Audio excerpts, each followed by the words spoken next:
Chelsea versus Palace was a goals galore. Well, for Chelsea at least. And this game was a bit weird to analyse, and that's probably because one glance at the scoreline and you'd think that Palace didn't know what they were doing in this game. But to be fair, their tactics weren't actually all that bad. So what was it? What was it that Chelsea exploited over and over again that allowed them to absolutely dominate in this game?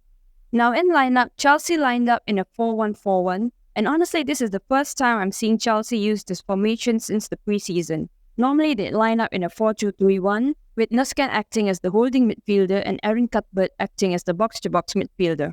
And Nuskan was the holding midfielder in this game, but Cuthbert acted more of an attacking midfielder, and if Chelsea needed someone to pick up the ball and drive out the pitch, that responsibility was given to Lauren James in this game.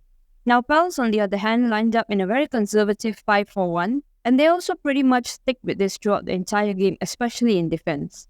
And although it seemed like a pretty compact defense structure to begin with, there were actually a few loopholes that Chelsea found and exploited very well that shows you the scoreline that you see today. Now Chelsea's plan for build-up was actually quite simple. They sent their fullbacks high and wide and used their goalkeeper as a third centre-back to play the ball, giving them more players on the ball. And their midfielders looked to receive the ball in between the midfield and defense line of the Crystal Palace team, and upon receiving they would either play a through ball to their striker or send the ball out wide. And when the ball was out wide, they did one of two things, and that was 1, attack the half space left by the Crystal Palace defenders, or 2, they would cross the ball in the box and hope for one of the strikers or attackers to head it or kick it into the back of the net. Now, Chelsea also sent a lot of long balls for their wingers to chase down the wing, and more often than not, this worked because the Chelsea players had more pace than the Palace defenders.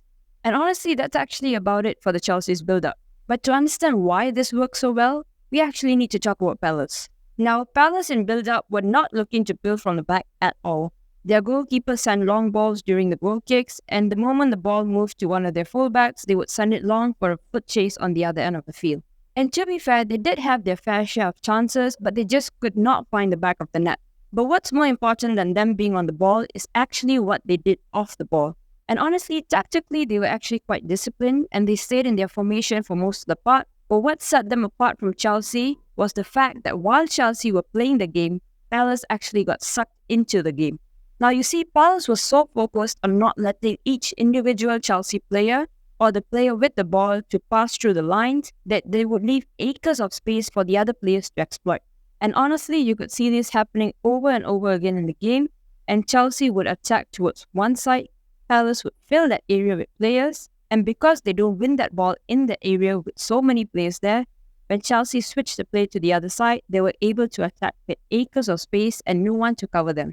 Now, normally when the ball is shifted to the other side of the field, the defenders will look to cover it pretty quickly. But Palace defense just didn't do this well enough, and this allowed Chelsea to play through and around them. And towards the end of the game, you can tell that they were tired because they started defending very half-heartedly and they were not really trying to get in there and stop the ball or put a foot in and prevent the Chelsea players from moving forward.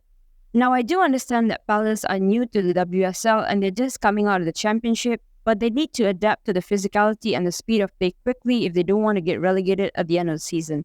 And while Chelsea, on the other hand, are doing what they do best, and that is win, and with a goal difference of 8, they've literally sent themselves to the top of the table at the end of last week.